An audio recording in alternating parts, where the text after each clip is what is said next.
Shabbat Shalom a todos vocês que nos assistem, Shabbat Shalom a todos aqui presentes. Uma honra, um prazer enorme estar aqui com vocês, podendo falar da palavra do Eterno. Que honra, pessoal, é uma honra. Eu trato isso com uma alegria, com algo muito importante na minha vida, porque tenho certeza que eu sou o primeiro, o professor, aquele que ensina, mas ele é o primeiro que aprende. Então, eu tenho recebido muito nessa casa. E, pessoal, a nossa lição de hoje, se podemos assim dizer, a nossa paraxá de hoje, é Vaishlar. Acompanhe comigo aqui na tela. Vaishlar. Ela está em Gênesis, capítulo 32, do verso 3, até o capítulo 36, versos 43. A Haftará está em Obadias, capítulo muito importante de Obadias, capítulo 1, do verso 1 até o versículo 21. E Mateus, a nossa Brit Hadashah, está em Mateus, capítulo 26, do capítulo 26, dos versículos 36 a 46. Pessoal, o título dessa paraxá, eu coloquei um título muito importante, como o nosso querido Geraldo aqui já anunciou, a respeito do patriarca, do nosso querido patriarca Yaakov. Pessoal, nós temos que aprender muito com a vida desse homem, muito, muito, muito. Um homem que teve grandes, enormes desafios na sua mão. Não desafios que muitas das vezes nós também lidamos.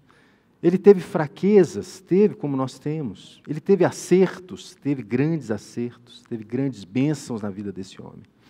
Então, nós precisamos aprender muito com ele.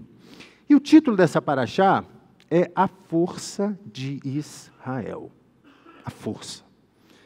É como que o patriarca ele consegue imprimir nos seus filhos e assim na nação de Israel princípios elementares que cercam até hoje a nação de Israel, pessoal. Até hoje. A força de Israel, ela está ligada hoje, o Israel hoje é uma nação minúscula, se pensar em territórios, em questões geográficas, mas é a maior nação bélica que existe no país, no planeta. É uma nação que tem, tecnologicamente falando, avanços muito significativos na área militar, na área bélica. Então, nós precisamos entender esses princípios que norteiam o Israel de hoje, e eles estão perfeitamente fundamentados na Torá. E aqui nós vamos exercitar um pouco dessas estratégias, porque um povo, ele é forte, ele pode ser forte no braço, e ele pode ser forte aqui, como se diz, na cachola, na cabeça. Pessoal, podemos dizer que é uma das maiores riquezas da nação de Israel, a mente. Não é à toa que esse povo é chamado o povo do livro. O povo do livro. O povo que estuda. O povo que medita. O povo que ora. Então, a nação de Israel não teve, historicamente falando, grandes recursos minerais. Lá não tem minério. Lá não tem água.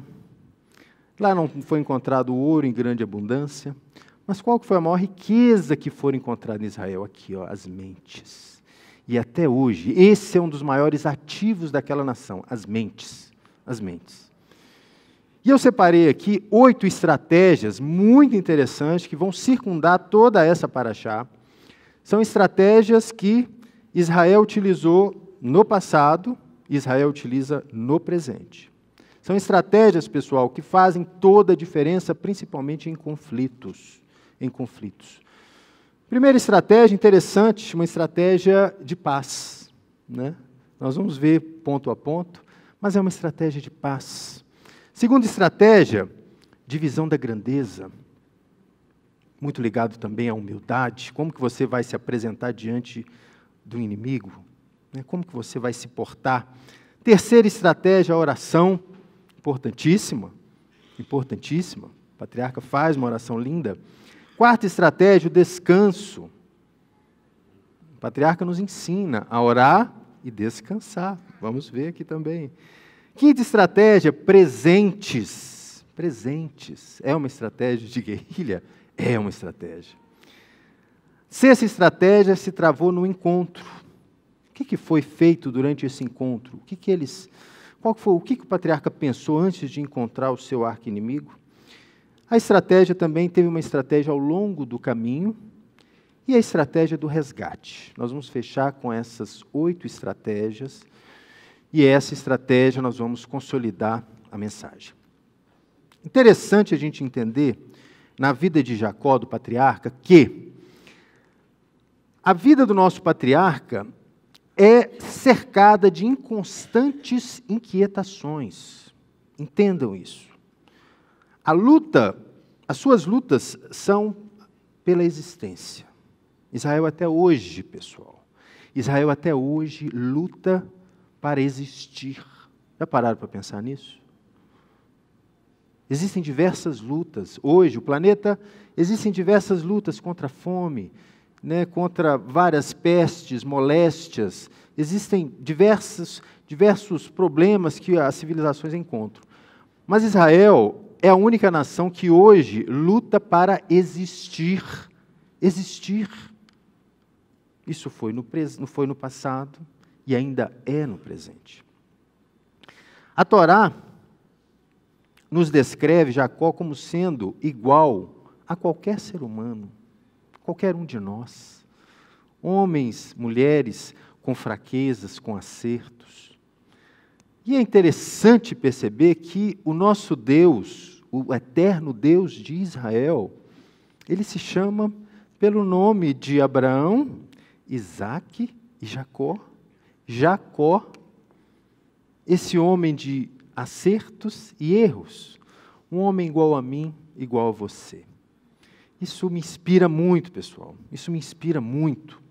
Porque o Eterno, quando ele encontra alguns referenciais na terra para se nomear, o Eterno, ele tem um nome, nós sabemos o nome dele, mas ele encontra referências na terra para se nomear. Isso é lindo, pessoal.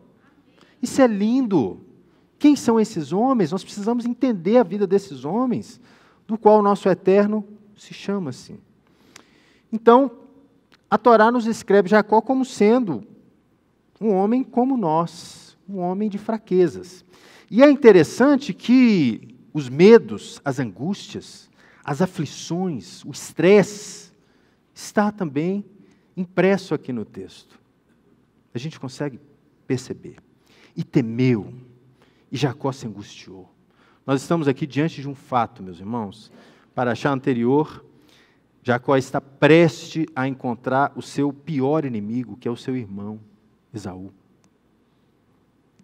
E Jacó sabia do que o esperava, ou melhor, ele até se angustiava, porque ele não tinha muita noção do que estava por vir. Não tinha muita noção. E é interessante que ele teme, ele angustia. Rashi, um grande rabino, explica que Jacó temeu em ser morto e angustiou-se porque talvez tivesse que entrar em combate. Pessoal, o combate é a última decisão. É a última. Israel até hoje, se limita a entrar em combate, sabiam? Israel até hoje. Antes de qualquer bombardeio que Israel faça em qualquer alvo, sabem o que eles fazem? O que as forças israelenses de defesa fazem? Mandam mensagens, mandam e-mails, mandam SMS, mandam panfletos do céu. Falam, olha, esvazia essa área porque nós sabemos que aí tem uma célula terrorista. Nós vamos destruir essa célula terrorista. Comunica. Que estratégia de guerra é essa? Você anuncia para o seu inimigo seus alvos. Que estratégia é essa? É essa aqui, ó. Eles não querem jamais entrar em combate. O combate é a última estratégia, é a última. E aí eu quero fazer uma pergunta para vocês. Quais são os medos que Jacó tem hoje? Quais são os medos que Jacó tem nos dias de hoje? Eu trouxe para vocês aqui um vídeo que ilustra, há 3 semanas atrás, um pouco do que é isso que a gente está falando. 3 semanas atrás, Israel foi circuncidado com mais de 500 mísseis na faixa de Gaza. Mais de 500 mísseis. Quero postar esse vídeo aqui para a gente ter uma dimensão do que é. Por favor, Vitor.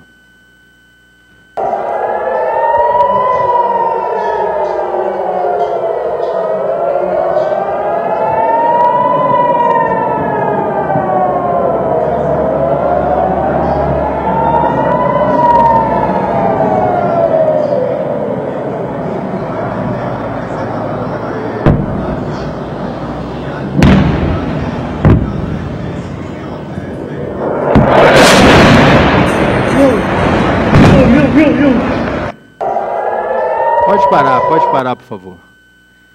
Esses são os medos que Jacó tem hoje. 1,5 milhão de pessoas que sofrem na faixa de Gaza. 1,5 milhão.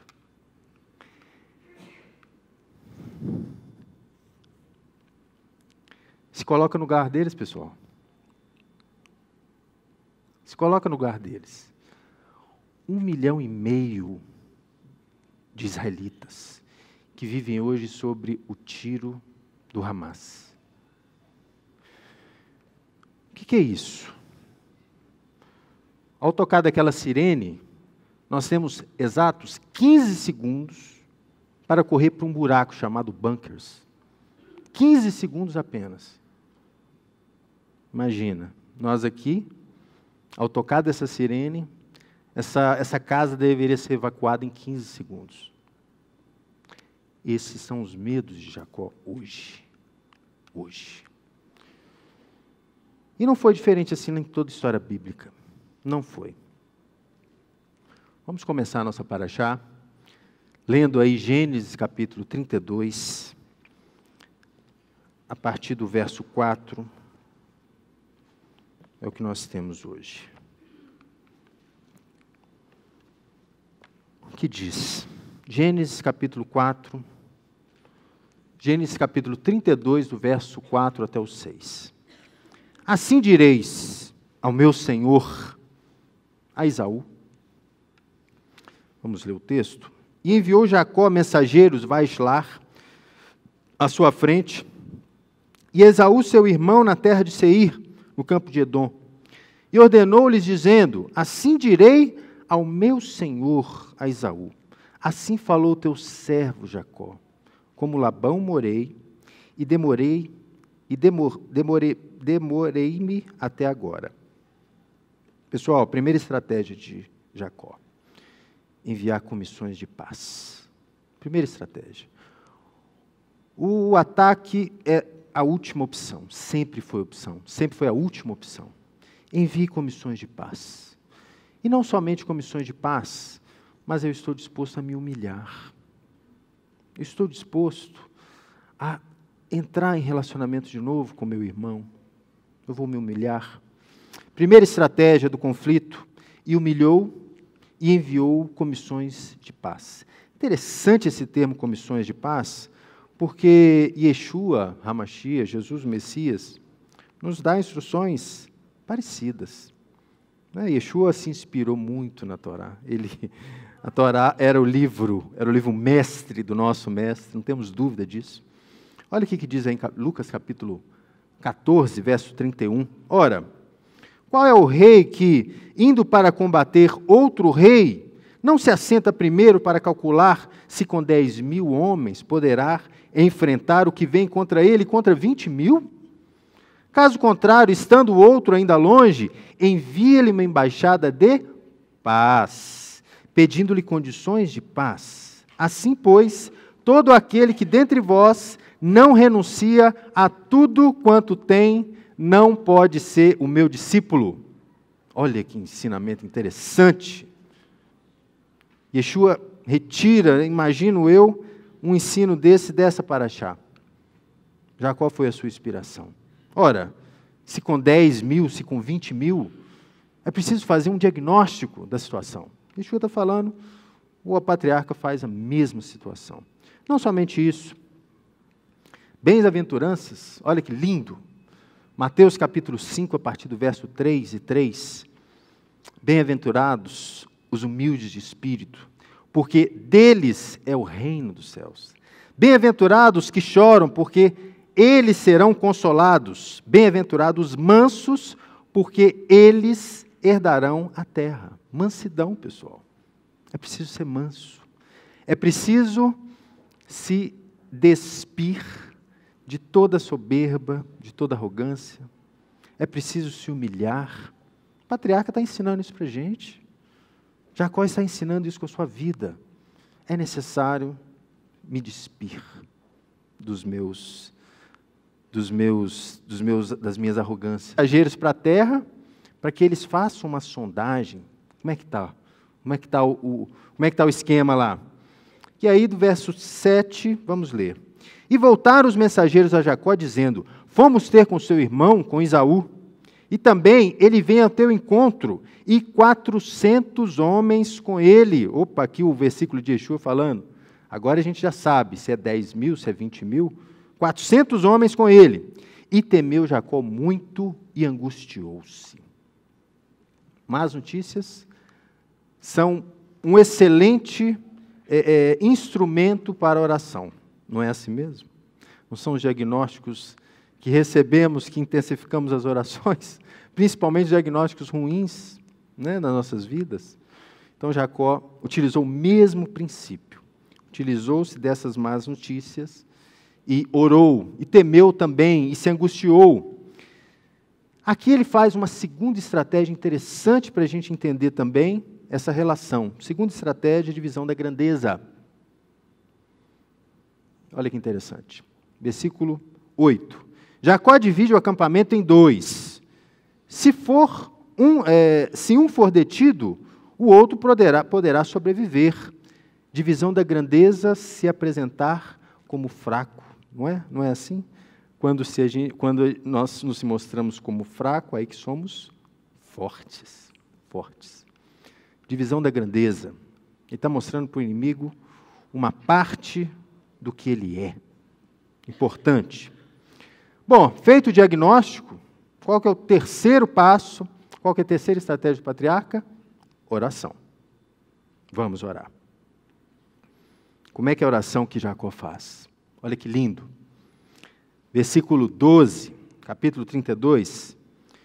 Eterno, livra-me, rogo da mão do meu irmão, da mão de Esaú, porque eu temo. Talvez venha e me fira, mãe e filhos. Jacó, diante desse diagnóstico, ora. Começa a interceder, não só pela sua casa, não só por você mesmo, mas pela sua família, a quem ele tanto defende. Como o Geraldo disse aqui, aquele que seria a semente, que enviaria a semente do Mashiach. Jacó temia isso, meus irmãos. Aprendemos com Jacó, com Yaakov, que se estamos numa situação perigosa, precisamos orar. E eu não tenho dúvida que a oração de Jacó hoje é pela paz de Israel, sempre. Convido a todos vocês a orarem incansavelmente pela paz de Israel, pela paz de Jerusalém. A Bíblia não diz lugar nenhum do planeta sem ser essa região, pessoal. Vocês não vão encontrar outra referência de um local geográfico para orar. Israel, Jerusalém. E a gente aprende também, a gente vê um paralelo com Yeshua. Yeshua também, nessa oração de Jacó, a gente também faz um paralelo com os ensinos de Jesus. Olha que interessante.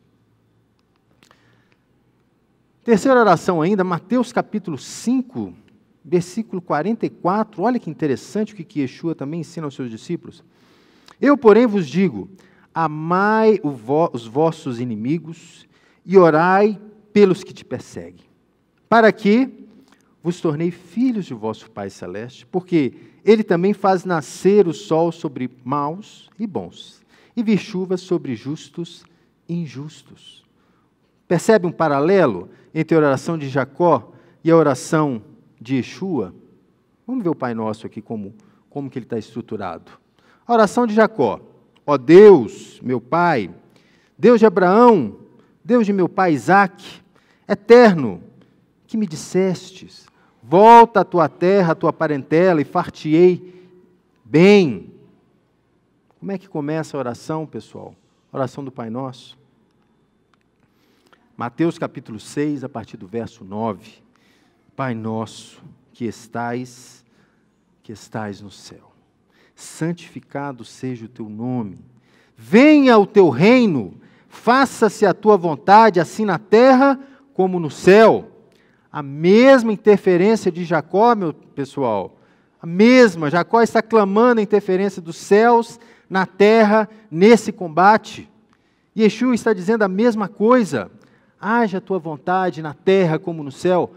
Eterno, você disse que eu deveria voltar para a casa dos meus pais, estou voltando, estou cumprindo a tua palavra. Traga esse reino a Israel, pessoal, traga esse reino eterno a Israel.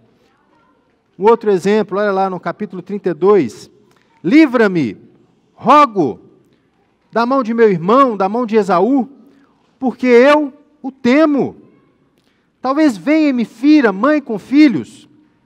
O que Yeshua diz na oração do Pai Nosso? Pai, perdoa as nossas dívidas. Jacó tinha uma dívida, pessoal. Jacó tinha um devedor que estava com os olhos cheios de sangue. Cheios de sangue. Esaú não queria conversar, não, pessoal. Esaú não queria conversar. Perdoa as nossas dívidas, assim como nós temos perdoado os nossos devedores, e não nos deixe cair em tentação, mas nos livre de todo mal. Percebe? Entenderam um paralelo? Estão todos aqui comigo? Entenderam um paralelo entre o ensino de Yeshua e o ensino de Jacó?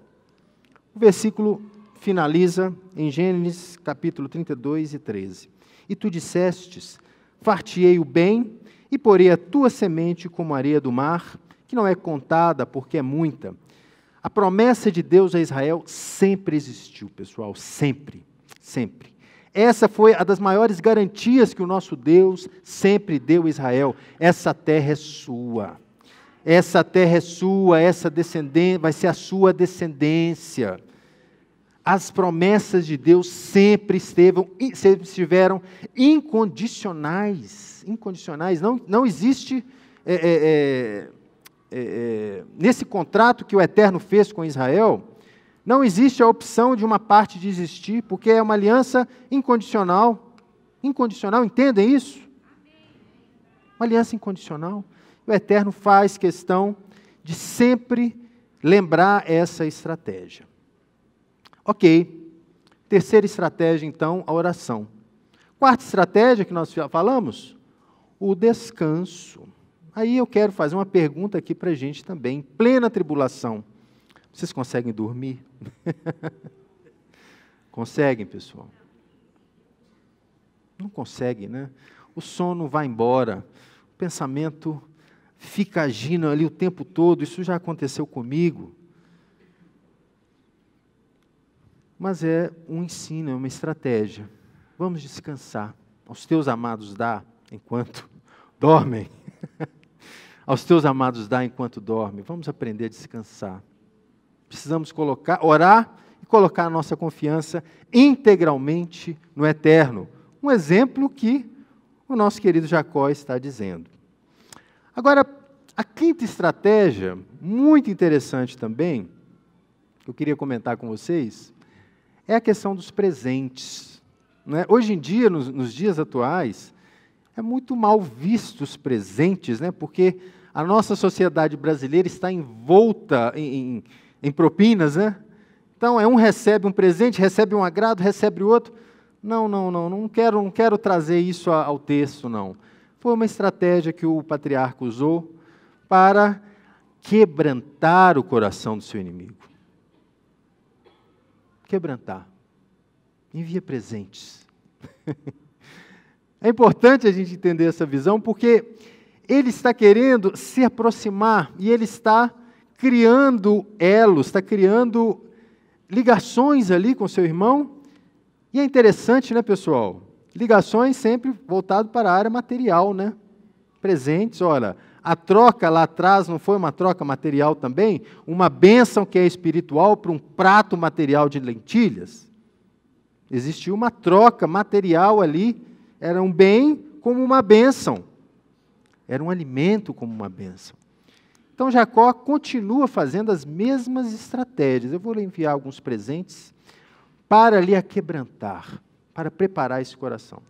E o que é interessante é o seguinte, Se você observar no texto, aí no capítulo 32, do versículo 17, Jacó, ele como tinha muitos presentes, ele divide os presentes em levas. Em levas. Uma estratégia também importantíssima. Espera aí, não vai dar tudo para ele, não. Dá a dimensão para Esaú da nossa grandeza. Envie em lotes. Vai o primeiro lote de presentes, aí ele vai ficar, olha, é meu irmão, está me enviando presentes. Depois lança o segundo lote. É assim com com o imposto de renda, não é? Não tem uns lotes do imposto de renda? A devolução? Envie lotes. Então vai o primeiro lote. Quando Esaú vê o primeiro, ele vai ter a dimensão, acabou. Ah, não acabou não. Vem o segundo. Interessante. Não acabou o segundo, não, vem um terceiro. Olha que interessante. São os comentaristas da Torá que escreveram. Mostre a ele um primeiro rebanho, para que pense que recebeu todo o presente. Depois, mostrem o outro rebanho e então o outro. Dessa maneira, o presente parecerá enorme e ele apreciará muito mais o que recebe.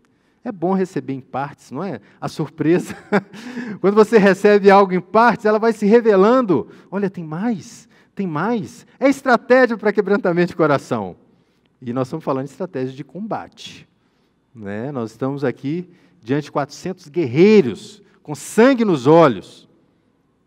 Jacó desenha um cenário muito interessante.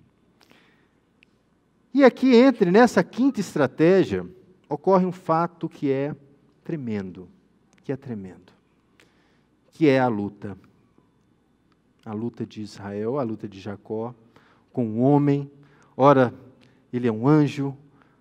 Essa luta é tremenda, pessoal. Vamos ler o texto aí. Gênesis capítulo 32, a partir do verso 23. O que diz? Gênesis capítulo 32, versos 23 até o 33.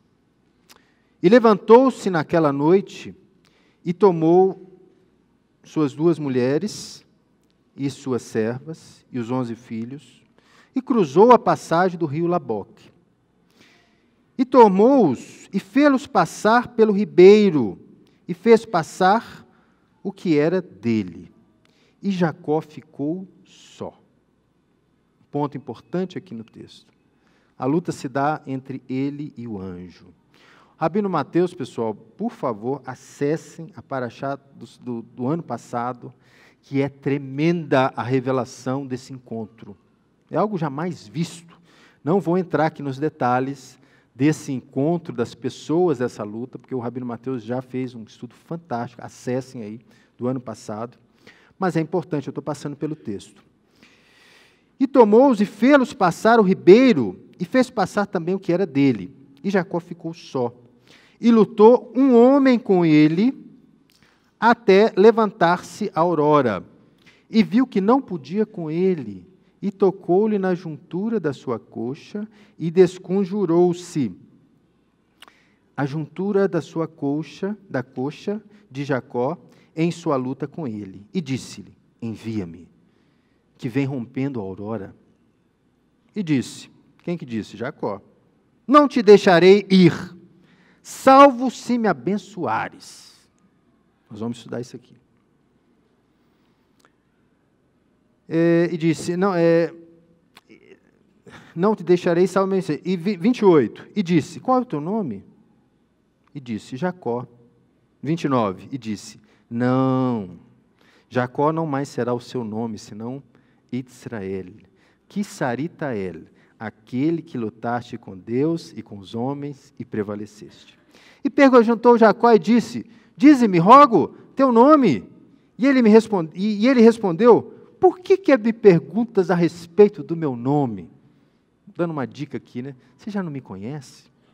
E ali o abençoou. E chamou Jacó o nome do lugar de Peniel, rosto de Deus, porque vi o anjo de Deus face a face. E foi salvo a minha alma. E nasceu o sol quando passou por Penuel e manquejava da sua coxa. Por isso, Não come os filhos de Israel o tendão encolhido que está sob a juntura da coxa até os dias de hoje. Pessoal, eu não vou entrar na maravilha, na beleza desse texto, mas eu quero, pelo menos, traçar alguns paralelos nesse texto que eu achei muito interessante. Primeiro, pessoal, é o seguinte, nós sabemos, espera aí só um pouquinho, troca, descansou a luta, troca de um nome, isso. Nós sabemos nessa casa que anjo não tem livre-arbítrio, ou melhor, eles anelam em ter. Eles não têm o livre-arbítrio. E pelo texto, parece que os anjos, nesse encontro com Jacó, não teriam nem o direito de ir e vir. Pararam para pensar? Não te deixaria ir, salvo se me abençoares. Como assim? Como assim que um homem, ele pode... Oi, gente, espera aí, deixa eu voltar aqui. Eu me perdi aqui. Eu quero falar disso aqui, porque isso aqui é muito importante. A questão da luta, é porque eu puxei aqui, desculpe. 25. E ficou Jacó só, e lutou um homem com ele. Pessoal, aqui eu queria dar um exemplo que aconteceu na minha vida. Eu acho que vai ser bom para a gente entender um pouco disso. Jacó está prestes a entrar em um combate. Ele sabe que existe um homem a ser combatido. Ou melhor, o seu irmão, não a ser combatido, mas a ser tratado, seu irmão. E em meio ao caminho, ele passa os seus filhos, passam as suas mulheres, os rebanhos, e ele fica só. E de repente, o que acontece? Ele encontra um outro homem. Imagina, você está em um combate, você sabe que o seu inimigo é aquele, só que no caminho existe um outro inimigo. O inimigo, né? A gente sabe a história do anjo, mas existe um outro a impedir esse caminho. Interessante, porque isso pode mudar os planos, né? Imagina, você está pronto, o seu foco está naquele. De repente vem um outro, antes. Vou contar uma história para vocês que aconteceu comigo, que nós estávamos morando no apartamento, né? E a gente conhecia muito um casal que começou em briga. Então, se sabe, quem já passou por isso, sabe que começa a quebradeira, né? Começa a quebrar as coisas, e é o barulho, é o grito. E eu falei assim, gente, será que esse amigo meu está fazendo isso? Conheço tantos anos ele. Será que está acontecendo isso mesmo? Eu fiquei angustiado, acho que muitos a gente pensa assim, a gente conhece o histórico familiar. Aí eu falei, eu vou lá bater na porta, vou ver o que é. Pessoal, quando eu bato a campainha, aparece um outro homem dentro da casa. Um outro homem. E ele me empurra e vem para cima de mim. Um outro que não era aquele que eu conhecia. Então, eu vivi um pouco dele, porque eu estava esperando uma pessoa, e aparece outro. Então, falo para vocês, diz que 190... Diz que 190 resolve todas as questões. É a solução. Não façam isso, não, porque eu poderia não estar aqui. Isso é certo. Então, elemento surpresa, isso pode acontecer em uma batalha. Isso pode acontecer em uma batalha. E no versículo 25, diz que Jacó, com esse homem, hora que era anjo, é uma questão interessante que o texto vai e volta, diz que ele lutou horas com esse anjo, ou melhor, até o romper da aurora. Então, ao que parece, rompeu a madrugada, foi noite, estava quase amanhecendo, pessoal.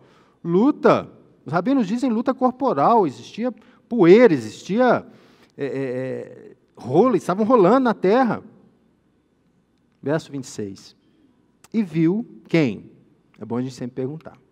Pergunte sempre ao texto as vozes do discurso. E viu o homem, ali ou o anjo, né, que não podia com ele. Como assim? Como assim? A gente pega o discurso de João no Apocalipse, a hora que ele vê os anjos, a hora ele se prostra, a hora ele Ele tem um temor ali com os anjos, e esse Jacó, ele interrompe a passagem, ele tira o livre-arbítrio, que já não tinha, mas ele tira o direito de ir e vir. E viu o homem que não podia, 27, e disse, quem? O homem, envia-me, que vem rompendo a aurora. E o que Jacó disse? Não. Lô em hebraico. Não, você não vai. Espera aí, pessoal. Não tem mais o direito de ir e vir os anjos. Quem é esse? Quem é esse que pode lutar com céus e com terra? Quem é esse?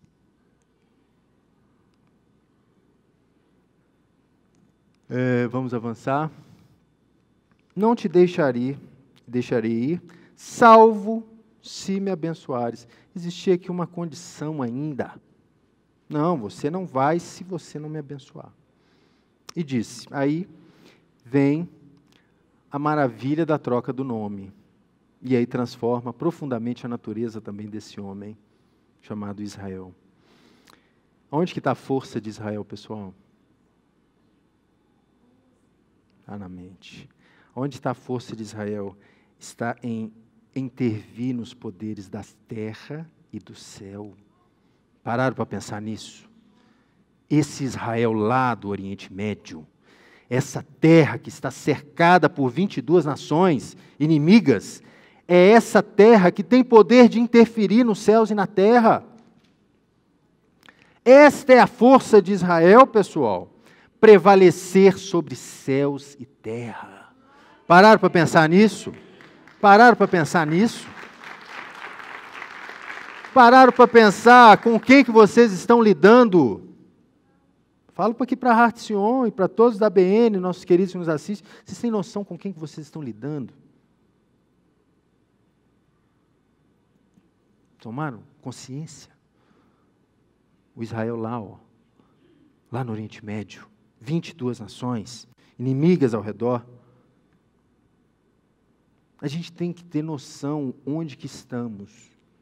É isso, eu falo sempre para minha casa, para minha filha, para meus filhos, para minha esposa. Vocês têm noção com o que vocês estão lidando? Tem um ditado, eu não sei se é em Minas, que a gente não pode bater em onça com vara curta. Não sei se isso vale para o Brasil inteiro. Como é que é? Cutucar. Não se pode cutucar onça com vara curta. Essa é uma expressão muito conhecida aqui em Minas, não sei no resto do país. Entenda isso, pessoal. A gente não, o que estamos lidando nessa casa é algo muito grande. Realmente, essa herança de Israel é muito grande. E nós carregamos ela conosco. Interessante. Olha lá. E é interessante também que todos nós precisamos de heróis. Não é? Todos nós. Precisamos de mártires para serem as referências. E eu pergunto para vocês, quantos heróis tem na trajetória de Israel? Quantos heróis? Precisamos deles, pessoal, para fazermos a referência. As nações precisam de heróis. E os judeus têm vários. Mas não são heróis, embora os judeus, né, hoje nós temos a Marvel, né, e a DC Comics, que são proprietários, os criadores do Super-Homem são judeus, os criadores de todo, né, que morreu agora Stan Lee, também judeus também, né, os estúdios, são todos judeus, né? Então esses super-heróis que conhecemos, né, o Superman, o Batman, todos esses são criações de judeus nos Estados Unidos. De modo que as nações precisam ter super-heróis. E o que é interessante é o seguinte, na história de Israel, eles não são fictícios, eles são reais. Aqui, ó, corre na veia a herança, o lastro. O que aconteceu lá, imagina um filho, um pai contando as historinhas para o filho dormir, né? Papai, conta para mim umas histórias. Eu falei, eu abro a Bíblia. Aqui, ó, Davi. É a história que está aqui na sua veia, meu filho. É o mesmo. E aonde que diz isso mais na Bíblia? Vamos ler aqui em Hebreus capítulo 11. Já estamos quase. Hebreus capítulo 11. fala um pouco desses heróis, que é lindo a gente entender, lindo, lindo, lindo. Hebreus capítulo 11, a partir do verso 30. O que acontece com Israel, pessoal?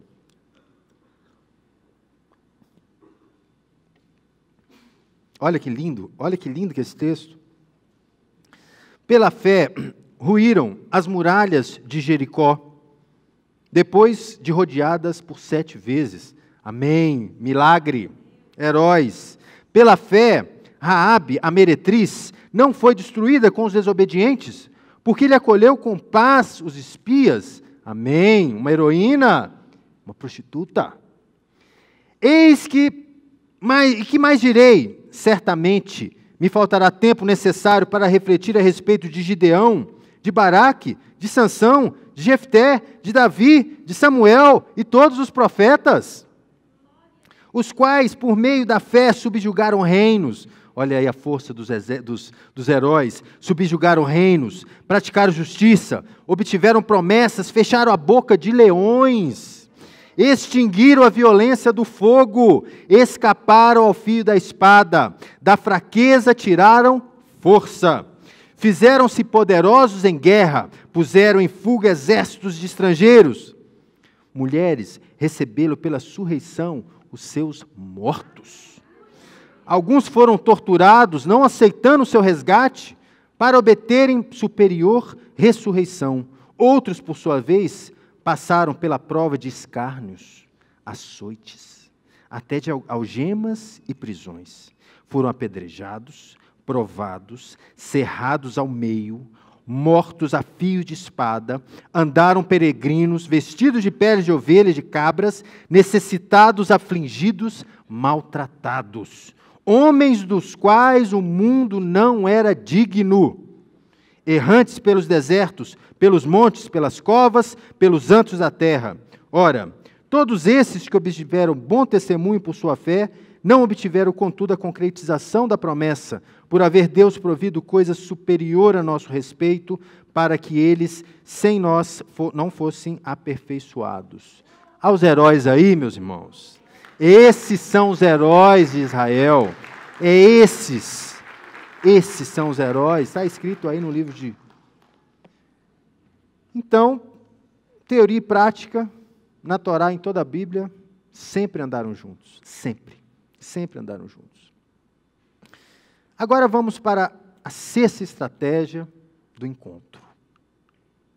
Vamos ler aí também, vamos voltar para a Torá. Gênesis capítulo 33, do verso 1 ao 7. Olha que interessante. E levantou Jacó os seus olhos e olhou, e eis que Esaú vinha, e com ele 400 homens. E repartiu as crianças entre Léia e Raquel, e entre as suas 2 servas, e pôs as servas e seus filhos na frente, e Léia e seus filhos atrás, e Raquel e a José por último.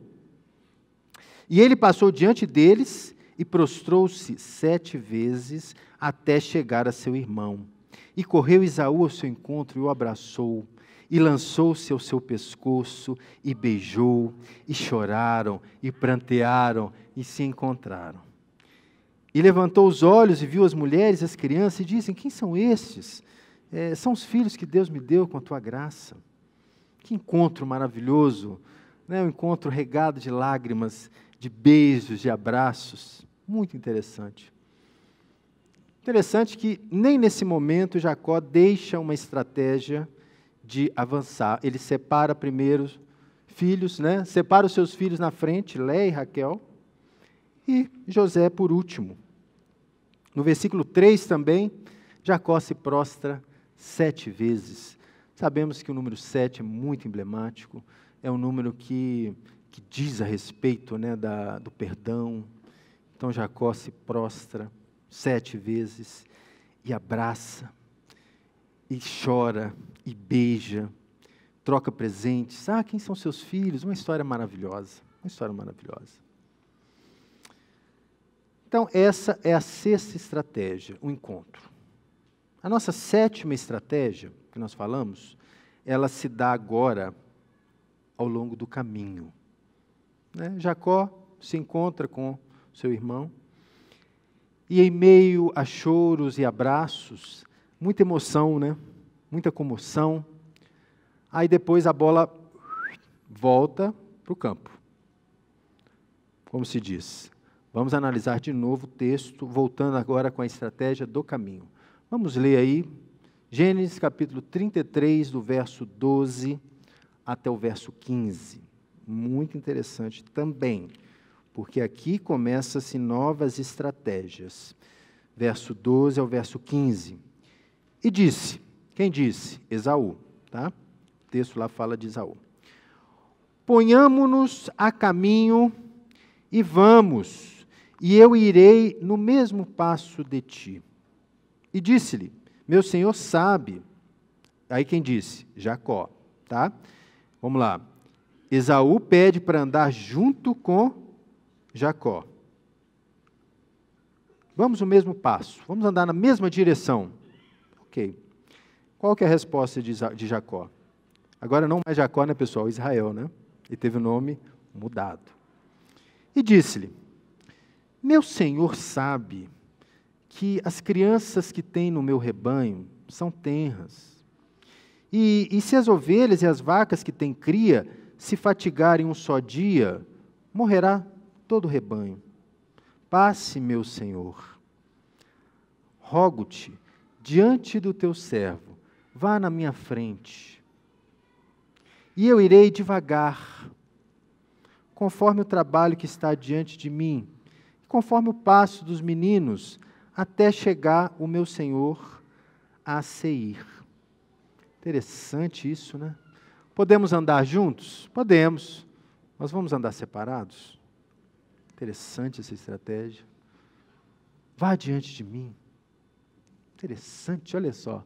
Crianças tenras, os rabinos explicam a preocupação de Jacó nesse texto a respeito das futuras gerações de Israel, que ele tinha muita preocupação com a descendência, né, com a sua descendência, e era a principal preocupação de Jacó para não se unir a Esaú. Então existiu sim um caloroso abraço, mas existiam diferenças ainda. O texto faz questão disso. Existiam diferenças. Olha que interessante. Passe à minha dianteira, vá à minha frente, mostre aos povos dessa terra que você está à minha dianteira. Olha só, mais humildade, não é não, pessoal? Mais humildade. Vá diante de mim, mostre a sua grandeza primeiro, eu vou atrás. Eu tenho limitações, não tenho limitações. Vá à frente. Interessante isso. Diga para o seu irmão, fala igual o Rabino, interessante. Interessante isso. São estratégias, pessoal. O Jacó está usando de estratégias. Podemos andar juntos? Sim, mas vamos andar separado. Interessante notar que Esaú, ele queria se misturar a Jacó.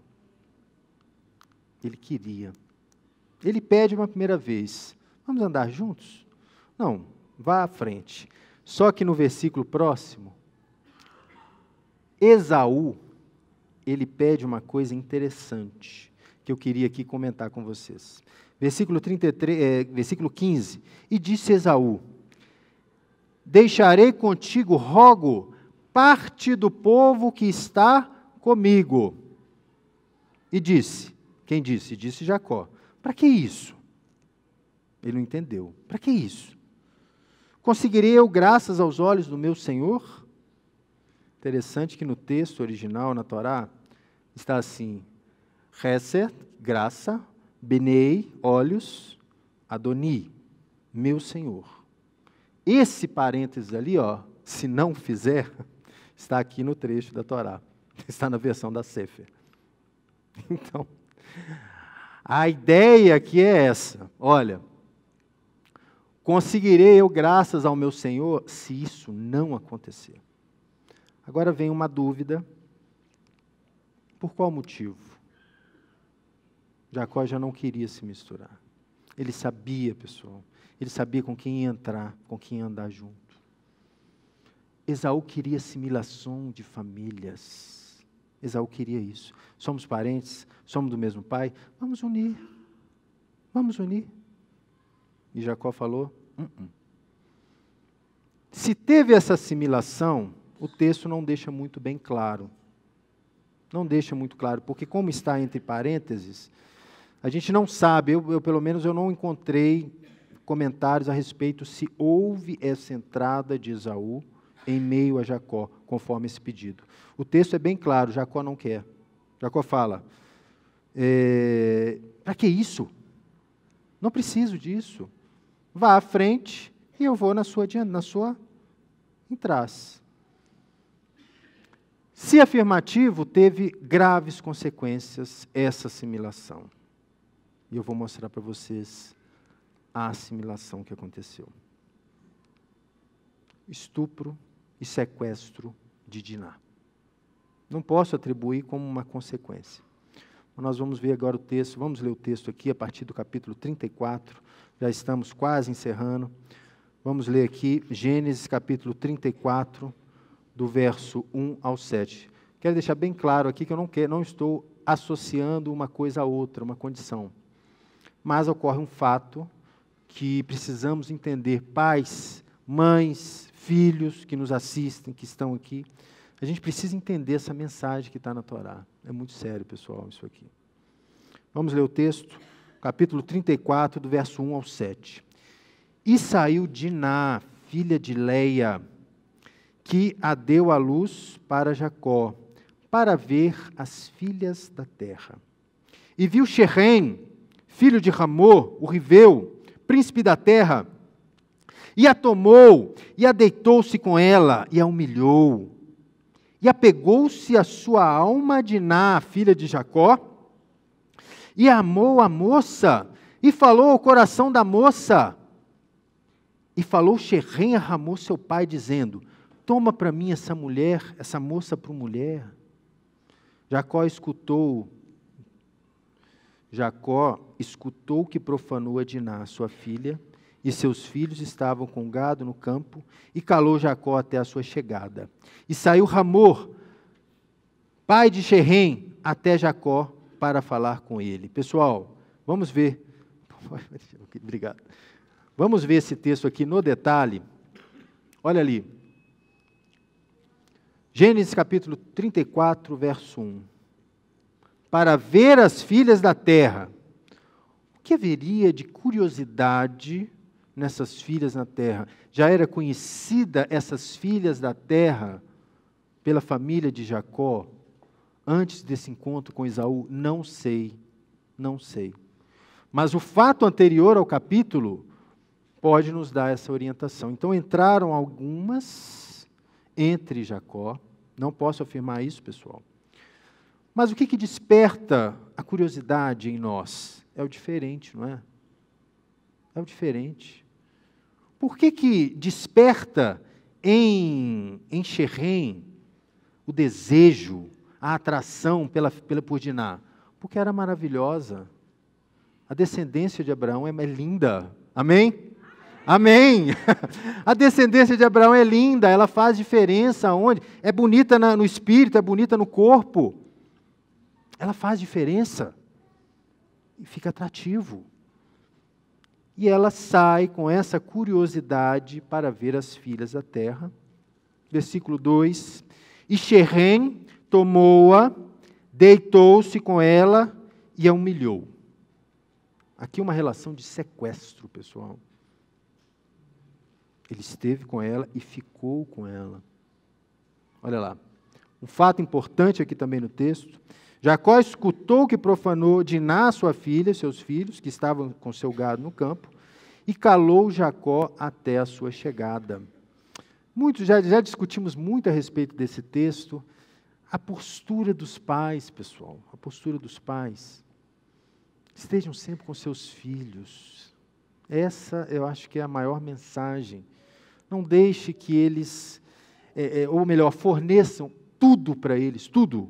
O conhecimento do bem, o conhecimento do mal. Forneçam tudo para eles. É uma fase importantíssima. Acreditamos que Diná estava em sua plena adolescência nessa idade. Só que Jacó se cala diante desse evento. Verso 7, vamos continuar lendo a Bíblia aí ao final. Capítulo 34, do verso 7. Verso 7 ao verso 12. Olha que interessante. E os filhos de Jacó vieram do campo a escutar o evento. Tomaram ciência do que aconteceu. E entristeceram-se os homens e iraram-se muito, porque fez uma vileza com Israel, não mais Jacó. Tocou na nação agora, pessoal. Fez uma vileza com Israel, ao deitar-se com a filha de Jacó, e assim não se devia fazer. E assim não devia fazer. Olha que interessante. Por que não se pode cometer vileza com Israel? Não se pode. Interessante, quando você pega aqui a partir do verso 34, do verso 9, existe um outro objetivo aqui que nós vimos com Esaú. Percebe?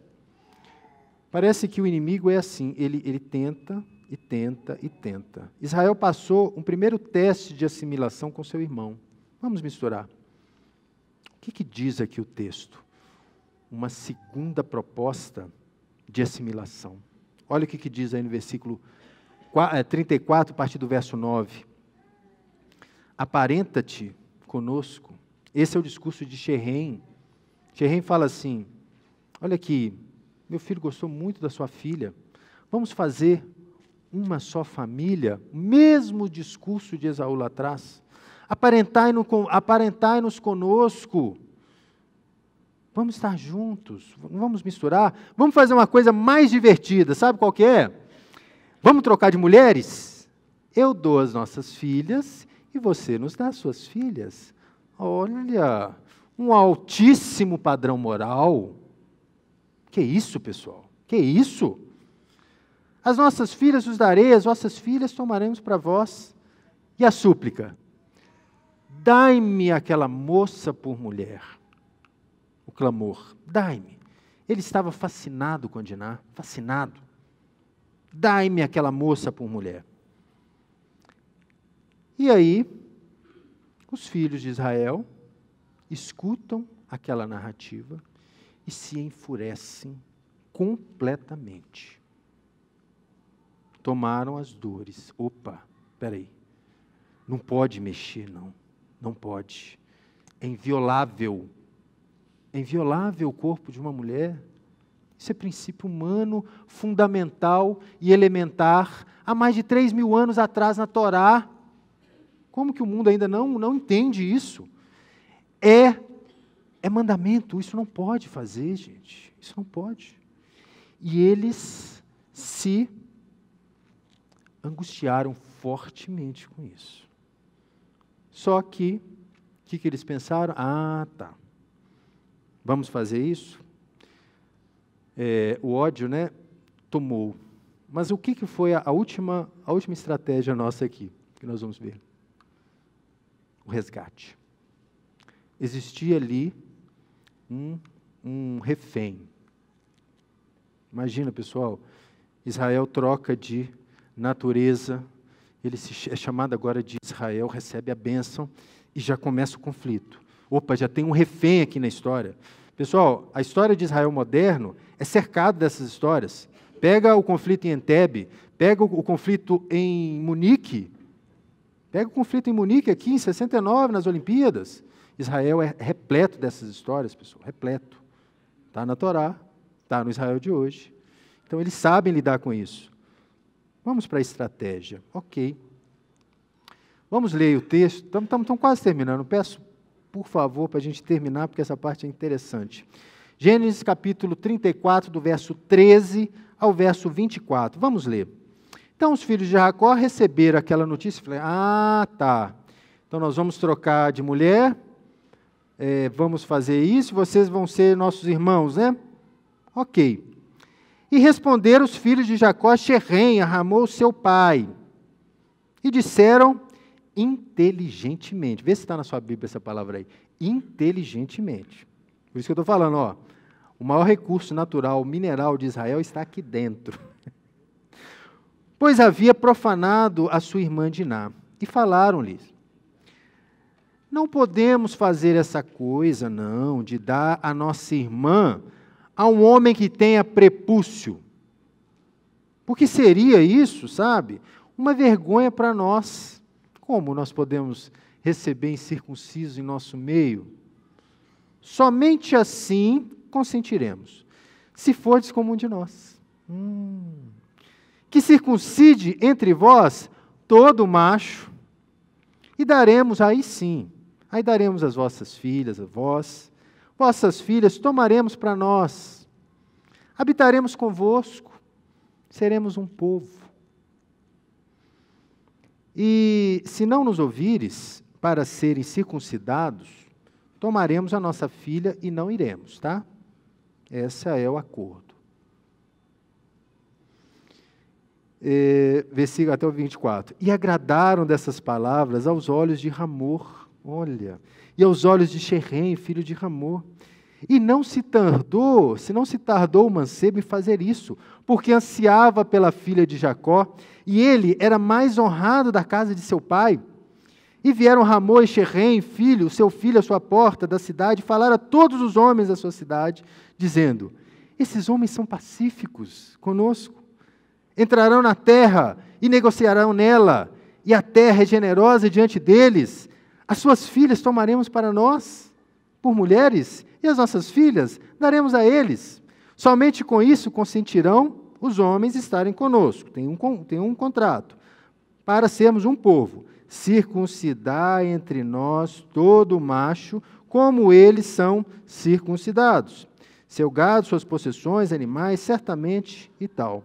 Ah, entendi, pessoal, entendi o acordo. Entendi. Disseram inteligentemente, com algumas condições. Vamos circuncidar? Assim vocês serão como nós. E qual que foi a resposta desse discurso? Olha, esses homens são pacíficos. Eu sequestro, eu estupro, eu violento uma das filhas deles, e eles querem se juntar a nós. Pessoal, essa é uma estratégia perfeita para os resgates. Toda a população em convalescência. Pessoal, a dor da segunda... É por isso que o Eterno faz isso ao 8º dia, né? A dor é tremenda. A circuncisão é tremenda. Abraão é o exemplo dessa dor. Por 3 dias, no calor é uma dor muito forte. Pessoal, só com essa estratégia, uma estratégia perfeita para o resgate. O que eles fizeram? Transformou todo homem forte, viril, do acampamento inimigo, em fraco. Toda a população em convalescência, sem a possibilidade de contra-ataque. Israel poderia entrar em Xerém andando com suas crianças. Eu quero pegar minha filha Diná. Poderia andar, não teria nenhum contra-ataque por parte dos inimigos. Entretanto, eles não fizeram como deveriam. Eles deveriam ter entrado passivamente. Vamos ver aí do versículo 25, até o 31. E foi no 3º dia, quando estavam muito doloridos, 2 filhos de Jacó, Simão e Levi, irmãos de Diná, tomaram cada um a sua espada e vieram sobre a cidade tranquila. Todos os homens estavam quietos e mataram todo o macho. E a Hamor e a Xerém, seu filho, mataram a fio de espada e tomaram a Diná da casa de Xerém, pegaram o refém e saíram. Os filhos de Jacó vieram aos mortos e saquearam as cidades, porque haviam profanado a sua irmã, seus rebanhos e bois e jumentos, e o que havia na cidade e no campo tomaram, e todo o seu haver, e todas as crianças, e todas as mulheres, cativaram e saquearam, e tudo o que havia na casa. E disse Jacó a Simeão e a Levi: vós me perturbastes muito para fazer-me abominável aos moradores da terra, com o cananeu e com o perizeu. e eu tenho poucos homens, juntar-se-ão contra mim, ferir-me-ão, e serei destruído, eu e minha casa. E disseram, o que está escrito aí no texto? Como uma prostituta haveria de fazer a nossa irmã? Percebe como que eles ainda estão? Eles receberam uma maldição aqui, pessoal, do pai. Essa maldição se reflete lá quando Jacó está para falecer, e ele não abençoa. Mas o furor estava aqui, ó, o furor está aqui no texto. Mataram todo macho e tomaram Diná da casa de Xerém e saíram. Trouxeram também todos os despojos dessa guerra, saquearam todos os que haviam e perturbaram todos os moradores da terra. Aqui a gente percebe, nas palavras do patriarca, a necessidade sempre conciliatória de Jacó, pessoal. Imaginem, coloquem no seu lugar, essa paraxá tem muita empatia. Se coloquem no lugar, você pai, você mãe, e acontece isso à sua filha. Como que você se comportaria? O espírito conciliatório de Jacó sempre imperou na vida dele. Mas os irmãos estavam destemidos. E o que disse o Eterno a Jacó? Já é o capítulo 35. Ok, acontece, Jacó amaldiçoou os seus filhos, os filhos ainda respirando ares de raiva, de angústia com aquilo. Viramos o capítulo 35. O que o Eterno faz? Jacó, faz o seguinte, edifica um altar para mim. Levanta-te, sobe a Betel, fica ali, faz um altar ao Deus que te apareceu quando fugiste da mão de Esaú, teu irmão. Essa é o parecer que o Eterno dá logo após essa chacina. Edifica um altar, santifica, purifica-se. Purifica-se. Os comentários rabínicos dizem que nessa volta da casa de Xerém, Israel traz consigo ídolos, imagens de ouro esculpidas. O Eterno purifica, separa. Olha lá. E partiram e deu-se o pavor de Deus sobre as cidades e sobre seus arredores. Opa, o que vocês entendem ali, pessoal? Aquele ato trouxe temor sobre a terra. Espera aí, os habitantes daquela terra descobriram uma coisa: vem aí uma família, vem aí uma turma. Essa foi a mensagem, olha lá. E partiram e deu-se o pavor de Deus sobre as cidades que estão aos seus arredores, e não perseguiram mais os filhos de Jacó. Então o que a gente percebe? Juízo. Está entrando alguém aqui nessa terra que vocês precisam ter muito cuidado. E para encerrar, eu queria aqui ler uma carta de orientações aos pais. Sabe, esse evento de Diná é um evento que, nos nossos dias de hoje, acontecem com muito maior frequência do que antes, pessoal. Pessoal, hoje, com o celular, os nossos filhos têm acesso a todo tipo de crime, a todo tipo de pornografia, a todo tipo de violência, com 2 cliques. Um clique localiza, outro clique dá o play. Simples assim. Então, é função dos pais, eu me coloco nessa responsabilidade, tá, gente? Sou pai também, os juniores, os adolescentes, os pré-adolescentes, muita atenção para essa geração, muita atenção. E a leitura que faço, para a gente concluir, é a oração que o apóstolo João diz isso na sua carta. Olha que interessante. Vamos ficar de pé para a gente concluir. Peço perdão, desculpa pelo atraso. Mas a carta para orientação aos pais é a seguinte. 1 João, capítulo 2, versículo 13. Pais, eu vos escrevo para conheceis aquele que existe desde o princípio. Jovens, eu vos escrevo porque tendes vencido o maligno. Filhinhos, eu vos escrevi porque conheceis o Pai. Pais, eu vos escrevi porque conheceis aquele que existe desde o princípio. Jovens, eu vos escrevi porque sois fortes, e a palavra de Deus, a Torá, permanece em vós, e tendes vencido o maligno.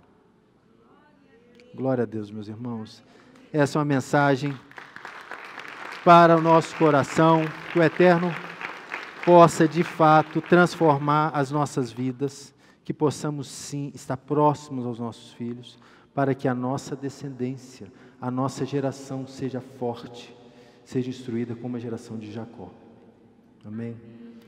Se você gostou e foi abençoado com esse estudo, inscreva-se em nosso canal do YouTube. Considere também ser um mantenedor do trabalho do Ensinando de Sião no Brasil, Israel e no mundo. Doações e contribuições podem ser feitas através do link na descrição desse vídeo. Um grande abraço e shalom, shalom.